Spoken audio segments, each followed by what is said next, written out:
Hello, good afternoon and welcome to the Midday News on 3FM 92.7. My name is Beatrice Adu. The news is also live on Kasmi 107.1 FM and across the world at 3news.com. Coming up in the next 30 minutes. Stakeholders push for major policy reforms within the energy sector as government prepares to adopt recommendations from National Economic Dialogue. Also coming up on the program, Governor of Bank of Ghana, Dr. Johnson Asiama, expected to brief Parliament on the amount spent in the construction of the bank's multi-million-dollar head office project. And much later, in our Ghana Mom series, we'll explore the country's rich heritage as we take you to some breathtaking locations that have shaped Ghana's history.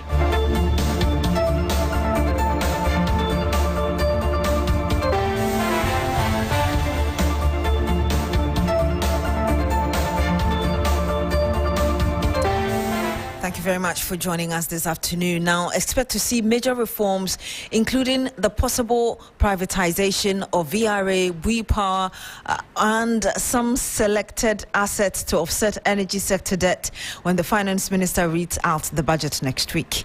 Those details and many others aimed at resetting Ghana's economy are expected to be laid bare from the two-day National Economic Dialogue. The two-day initiative by President Mahama is proposing major shifts in how government conducts its business to return the country to a path of economic progress. After 2 days of brainstorming and firm assurance to do same, a number of proposals are expected to be captured in the budget. Well, Lord Edward Sari has been looking through the key recommendations from the two-day event. He joins us live in studio now. Lord, just give us the highlight. Recommendations really.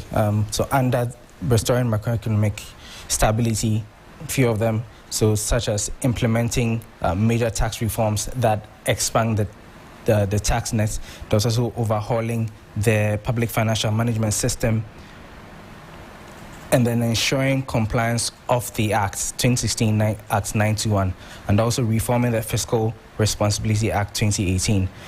And then there's also the issue of reforming the SOEs and enforcing transparent financial reporting and good corporate governance practices. Under structural and policy reforms in the key sectors, they ask that effective execution of the energy sector review policy put in place, conduct a comprehensive review of ECG's operations and implements necessary for private sector involvement. You realize that just some few months ago there was an audit of especially ECG, and I mean it's been in the news for a very long time. For serious, exactly. And so and consistently. Indeed. And there's also strengthening ECG's billing and collection systems. As part of the audit, there was also the issue that ECG has several accounts, but also only using just a few of them, and they have issues with the collection of the bills and all that. And then finalizing review of IPP contracts and eliminating illegal mining, which is Galamsey. I mean, for the longest of time, there's been several campaigns, but it never seems to go away. The initial or the outgone government tried effortlessly, but failed arguably, because even when the president puts his presidency on the line, it did not seem to end it. And so it was recommended that we have to be more intentional about eliminating Galamsey. And then there was also returning Cocoa Board to its role as an agency under the Ministry of Finance not for close monitoring, but I mean to make things easy for how things are run and all that. Under good governance, there's to accelerate the proposed constitutional reform program, link public sector remuneration to productivity, accountability, and efficiency, and also develop a comprehensive regulatory framework for political party financing, including mandatory audits and oversight mechanisms to promote transparency and accountability. You'd recall the IEA has over time talked about the winner-takes-all policy that Ghana's elections seems to indulge or involve in. So they've over the time called for a framework to look at the political party financing. So these were all parts of the recommendations that came up under the National Economic Dialogue, Beatrice. Thank you so much, Lord Aduasari, for bringing us those details. Well, as you heard on the power sector, it has been proposed that some selected assets of ECG, the Water Authority and the WIPA Authority to be sold to offset ECG's legacy debt. Power distributor is indebted to independent power producers to the tune of $2.2 billion, with projections that the situation may get out of hands if immediate action is not taken. Dr. Kofi Kodia-Sapon is chairman of the Structural and Policy Reforms Committee of the National Dialogue.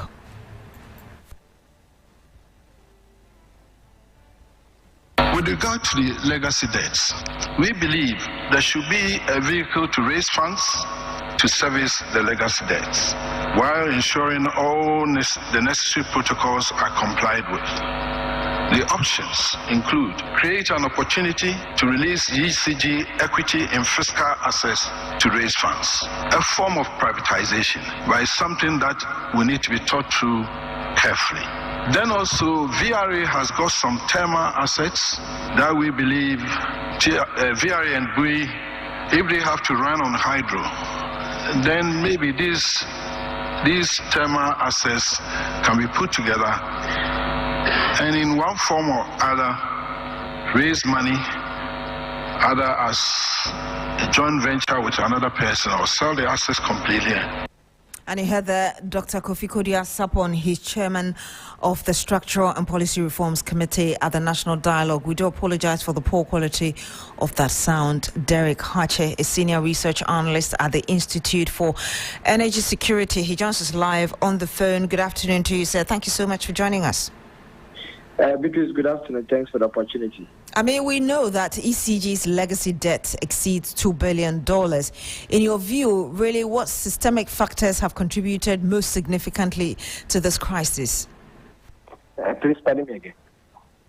I was asking what you believe could have contributed to the $2 billion plus legacy debts within the energy sector that we have, beyond the fact that we didn't utilize the ESLA well as we were supposed to. Well, thanks for the opportunity. So, as you rightly stated, the debt in the energy sector is huge. The legacy debts are not because of any other thing, but just because of inefficiency on the part of ECG, while they are not able to improve their revenue mobilization, and then the high cost of operational things that are happening under ECG. When it comes to contracts, some of the IPPs, those contracts are way beyond. If you look at the take or pay, you can make use of other alternatives, which is either take and pay or other contract forms. But making use of take or pay means that you're going to pay for capacity charges and a whole lot of other things. And so when you look at the inefficiency, the inadequate revenue mobilization, the power theft, the distribution losses, among other things, all communicate to this high deficit that we've been experiencing. Now, there have been a number of proposals selling assets of ECG, VRA, and BUI. I'm wondering where you stand on these proposals.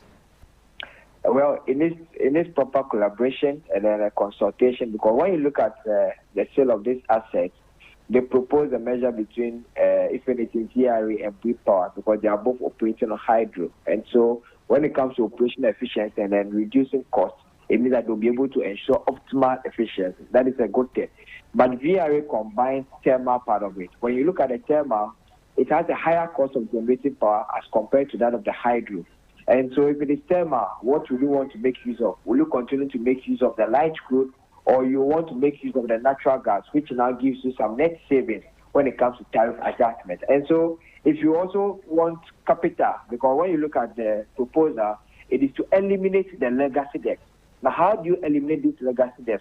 There's no free capital lying somewhere. And so you want somebody to inject capital into that. Now, the person injecting capital will want some benefit. And so are you going to do a joint venture or partnership with the private sector where they inject capital to find a clear pathway to eliminate those legacy debts? Or you want to sell off your thermal plants to this let me say private sector to be able to generate the needed revenue. But aside all these things, if you even give it out to them and you don't eliminate the inefficiencies in the system, I'll be glad if you're able to. I'm sorry. I'll be glad if you're able to summarize, because I need to cross over to Parliament now, please. All right, so basically you can have these joint ventures and whatever you want to do, but what I was saying is that you can have this plan without eliminating the inefficiency in the energy sector, especially when it comes to revenue increase and ensuring operational efficiency. Then you will not be able to do away with these legacy debts. I'm so grateful. Thank you very much, Derek Harcher, Senior Research Analyst at the Institute for Energy Security. I was telling you earlier that the Governor of the Bank of Ghana, Dr. Johnson Asiama, is expected to be in Parliament. We understand he's already arrived. Minority Leader Alexander Penyo-Markin just finished speaking. Let's cross over now where the Majority Leader, Mahama Yariga, is about to speak. Actually started speaking. Ask questions in relation to matters that have come up during debate or during the sitting of the House. In this House, any member, by our standing orders, can ask a minister, the head of an independent constitutional body, or even a colleague member of Parliament, any question of any matter that is within the bosom of that person. I can actually ask the Minority Leader a question about a matter that is within his purview as Minority Leader, because he is chair of some committees of Parliament. I can ask him a question about his functions in relation to that committee or any matter pertaining to that committee. I can ask any member of Parliament a question relating to your constituency, because that is what our standing orders say. There's no provision in our standing orders saying that before any of us asks a question of a minister or the head of an independent constitutional body, that matter must have risen in some debate. No, when did that happen? When? Since the time you became Minority Leader, when did you amend the standing orders? When? This is common practice. Questions have been asked today of the Minister for Local Government, and he is here to answer. Are there matters that have arisen in some debate in this House? No. It's the same way. Whether the matter has arisen in this House or not, we can ask questions. And in this case, the matter arose. And it's common knowledge.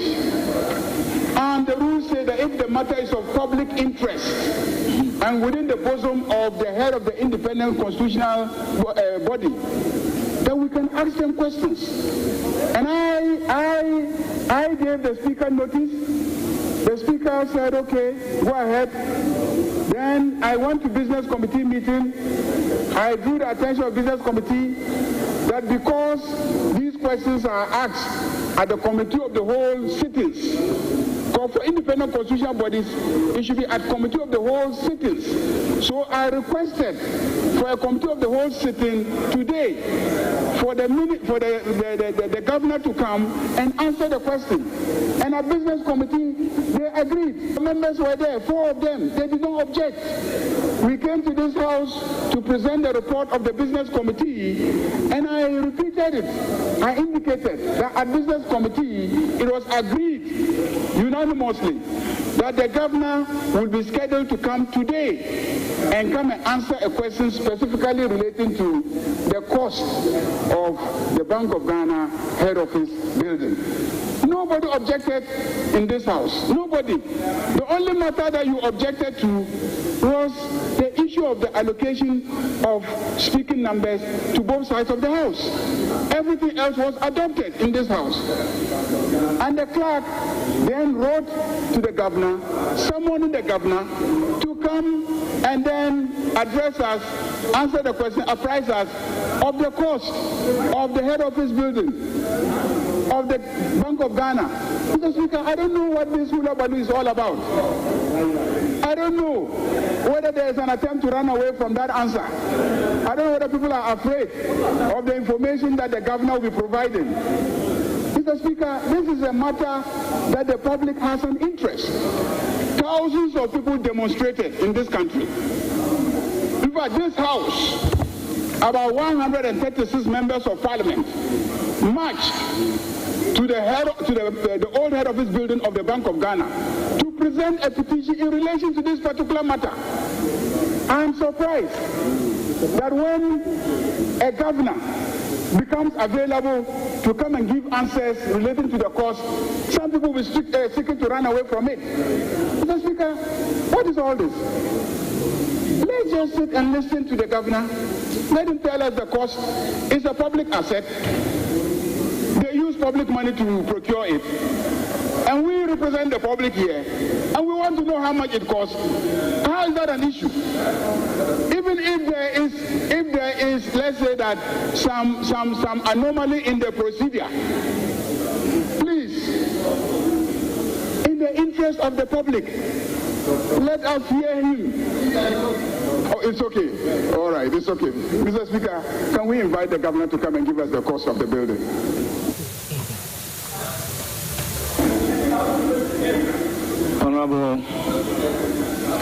Honorable members,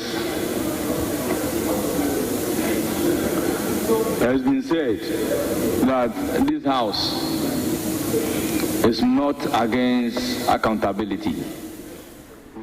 And so you just heard the Majority Leader Mahama Yariga equally raising issues with that objection raised by the Minority Leader Alexander Apenyo Marking earlier on whether or not the BOG governor should appear before the House. And you heard the sitting speaker there, Ahiafo, giving his reaction to the statement made by both leaders on the floor of the House. We'll return to the chambers of Parliament as soon as Dr. Siama appears before members there. But ahead of that, President John Mahama has directed the immediate reversal of all allocations and sales of land belonging to the Ministry of Foreign Affairs.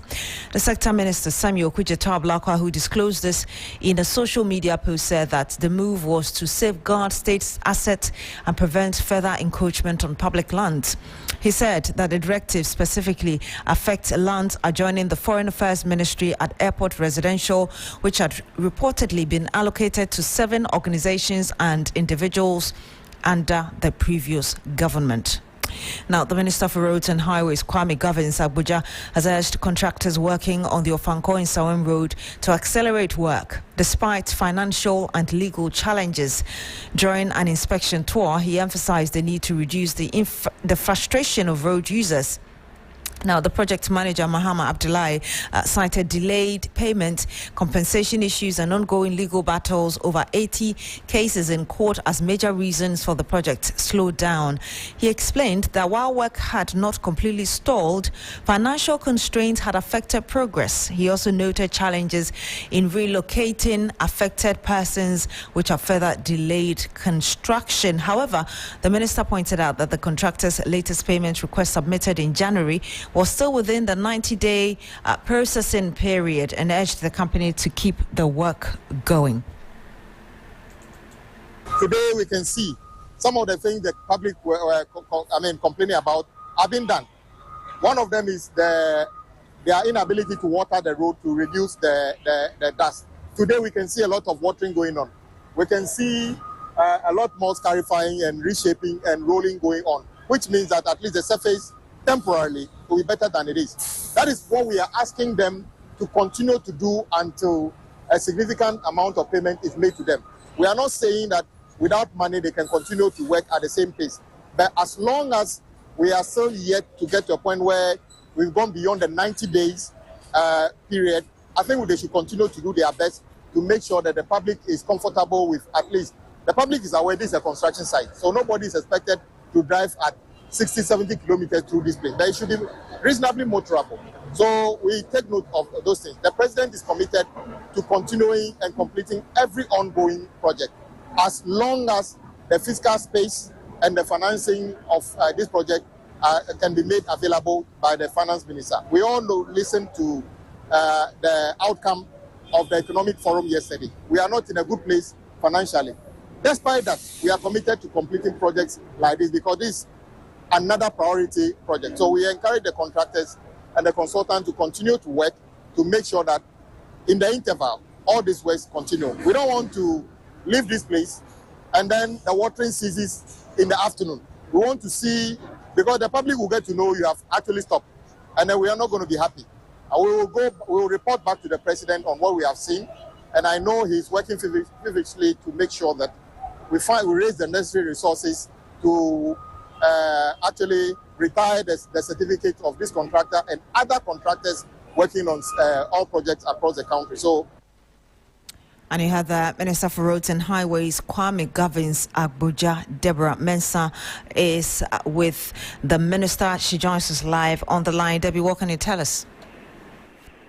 Okay, Beatrice, so we are currently with the Minister for Roads and Highways.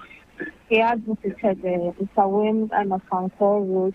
We are currently at the Sema Aflao Road project as well. He has expressed satisfaction and at the same time some dissatisfaction with the work of some of the contractors, especially on the Sema Aflao Road.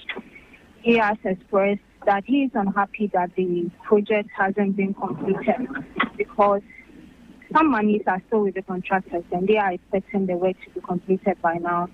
And he's still urging the contractors to go ahead and at least carry on with some minor activities that can be done to ease the road for ease, I beg your pardon, for it to be communicable and for it to be easy for people to use and also ease congestion on these major roads as well. Thank you very much, Deborah Mensah. Let's go to Ashanti region now, precisely the Kumasi High Court, where the National Democratic Congress has filed a petition to contest the parliamentary results for 3 constituencies in that part of the country. Ibrahim Abubakar is our man. He joins us live on the line. Ibrahim, what more can you tell us from this? Well, Beatrice, today's court session was also a bit brief. Lawyers for the first respondents, which are the members of parliament, also have filed a motion to set aside the substituted service that the petitioners secured after they claimed that the respondents have been evading service. Now, the lawyers said the process upon which they were served was irregular, and for that matter, the court should set aside that substituted service. But then, on the other hand, lawyers for the petitioners are of the view that the respondents just want to use technicalities to delay the case unduly, because it is indeed true that they have been evading service, and they being served alone should make them also file their case to begin with the process. But for them to say the process was unduly done, it's neither here or there. But then they will do the needful and make sure that they return to court on March 20.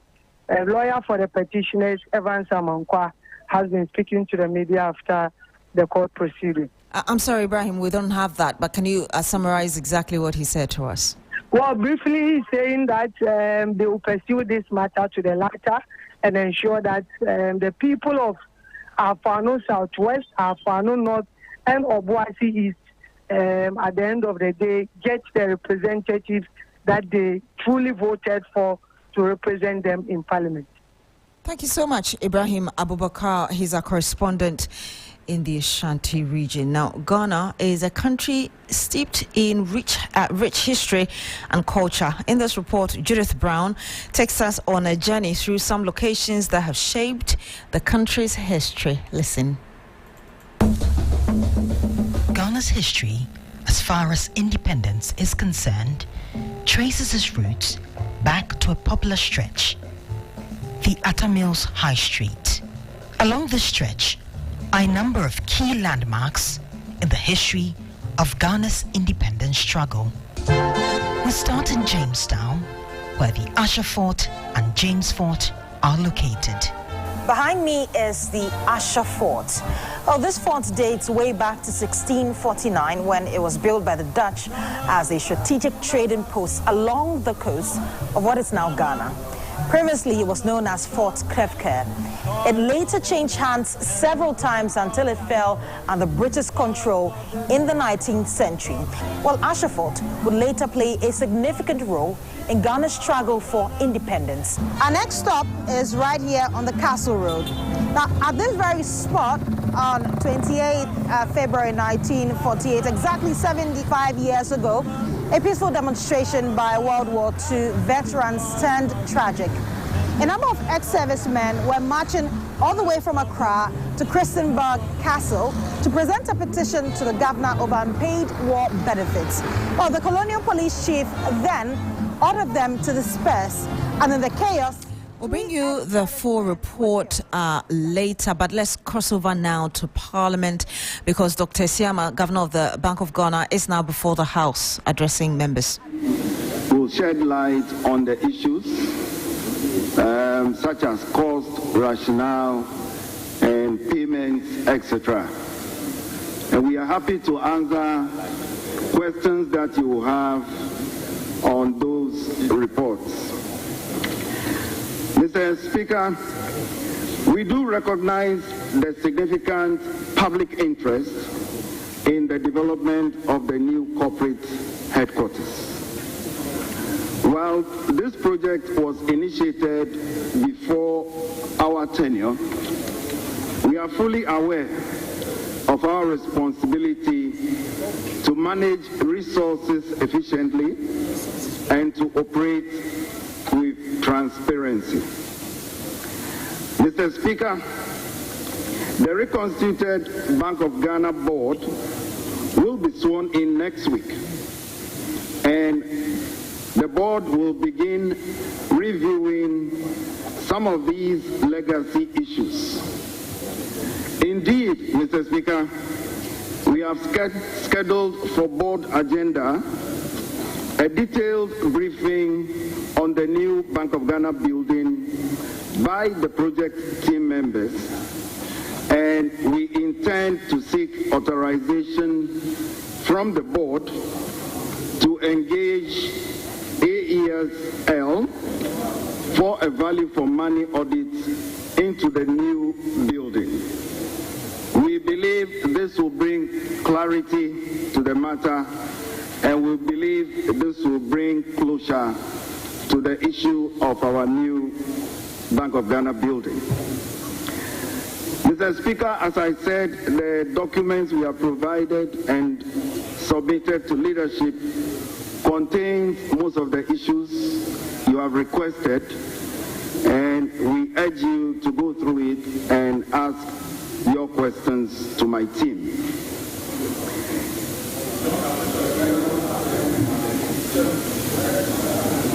Can I go on?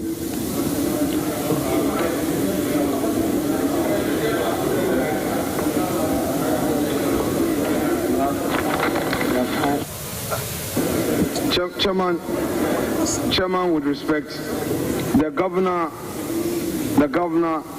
in his submission is saying that he has forwarded some document to leadership, and he hopes that this will enable us ask the relevant questions. But respectfully, we haven't received any document. I think they are now sharing the document. So I just want him to wait for a moment for us to have this document.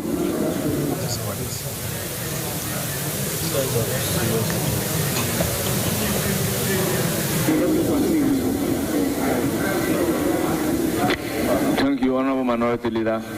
The document has even been loaded on the console. So, Governor, please proceed. Honorable Governor, please proceed. Thank you, Mr. Speaker. Mr. Speaker, the discussions around a new headquarters for the Bank of Ghana date back to 2011, when the board at the time considered acquiring land for the project. However, the board at the time could not settle on a specific location until its tenure ended. Mr. Speaker, even in 2016, when I was a deputy governor, the same issue was being considered. However, we could not settle on an appropriate location. In 2019, under a new board of the Bank of Ghana, a structural integrity audit was conducted, and this showed that the existing head office, which was built in the late 1950s, had developed significant structural defects and was no longer fit for purpose. Mr. Speaker, we have provided a copy of this document also on the structural integrity audit that was conducted in 2019. Following this, Mr. Speaker, the Board of Directors at that time approved the development of a new corporate headquarters, citing security, operational efficiency, and long-term institutional needs as key factors. Mr. Speaker, in 2020, the land was acquired at West Ridge, and I am informed that a competitive procurement process that was approved by the Public Procurement Authority led to the selection of Mr. Goldkey Properties Limited as the contractor under a turnkey arrangement. Mr. Speaker, the project was initially valued by the PPA at $81.8 million, but later increased to $121.1 million after the Bank of Ghana requested for re-evaluation. This was revised again to $222.8 million, and I'm just running off, Mr. Speaker, after the redesign and inclusion of building management systems. Mr. Speaker, there were also statutory requirements, security needs, and sustainability considerations. As a result, the total project cost increased to $261.8 million.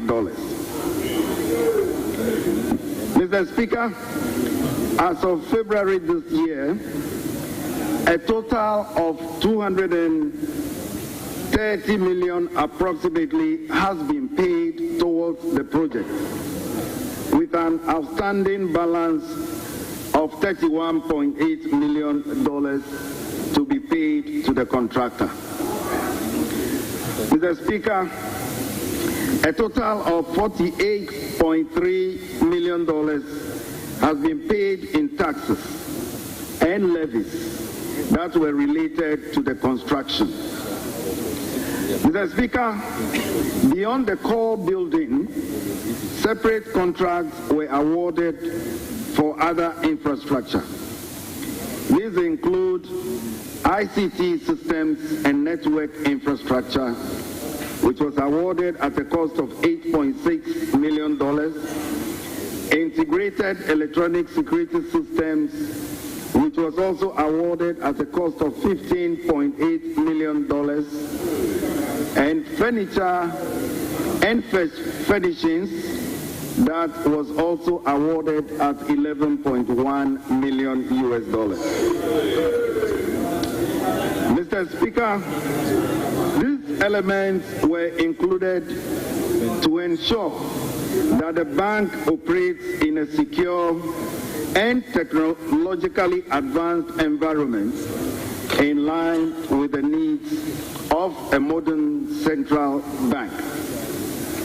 Mr. Speaker, while the new headquarters project has understandably drawn public attention, Mr. Speaker, it is important to emphasize that the Bank of Ghana remains fully focused on its primary responsibilities, which is to maintain price stability, which is to ensure financial sector resilience, and which is to foster economic growth.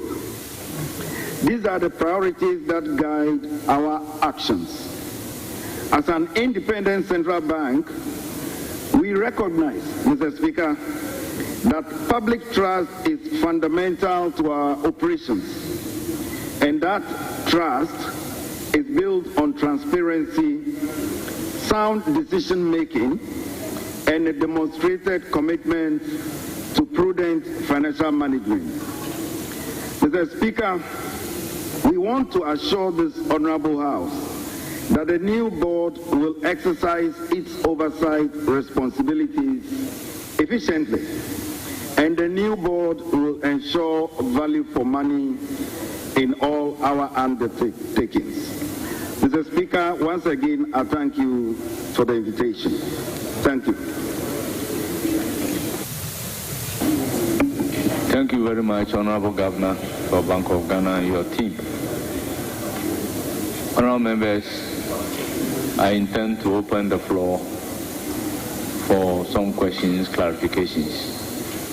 Honorable Ampim Nyako, you have the floor. Thank you, Mr. Speaker. Mr. Speaker, we have heard the governor, and we are happy that he's been able to provide this information. I just want to find out why the contract was awarded in dollars and not in cedis. And then secondly, you said you acquired the land. Is the cost of the land part of the cost of construction that you've given us, or is that separate?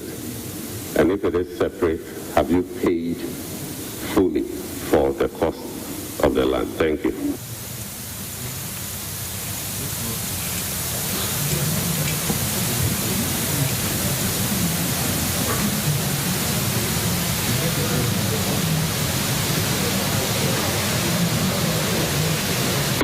Several questions, and Alexander, okay, well, honorable member, you have the floor.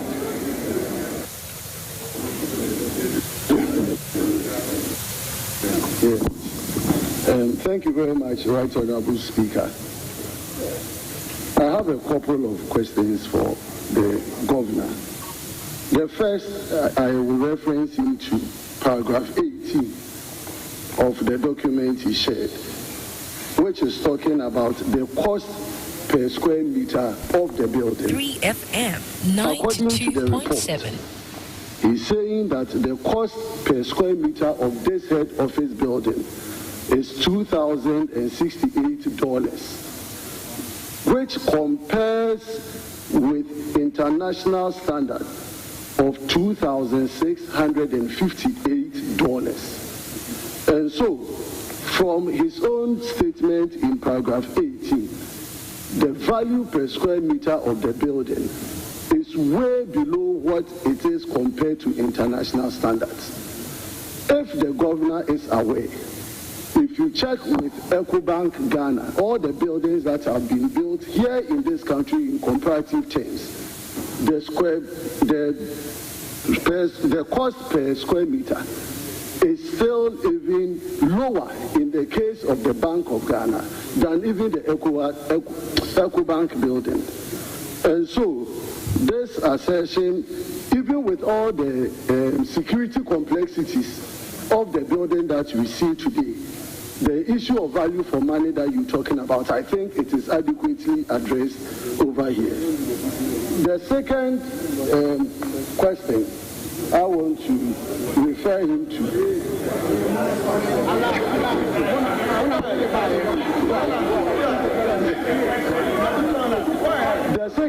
The second question I'm giving to you is that in terms of the approvals, the procurement approvals, is the governor telling this House that all the Bank of Ghana, did Bank of Ghana sidestep any approval process for this particular transaction? Because I know.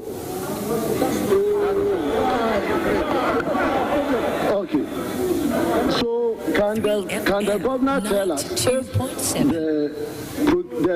the Bank of Ghana got the necessary approvals for this particular transaction? Okay.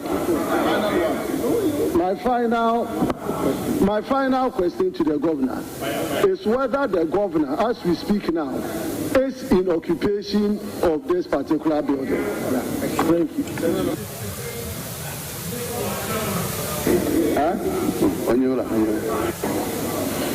Honorable Otoja. It's not coming. My decision is no. Okay. Thank you, Mr. Speaker. Mr. Speaker, can the Bank of Ghana governor brief this House as to what the cause or what actually accounted for the repeated increase in the contract sum?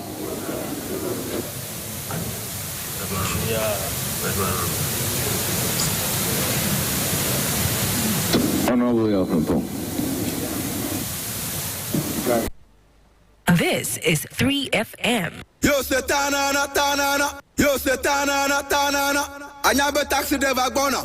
Yo se tanana.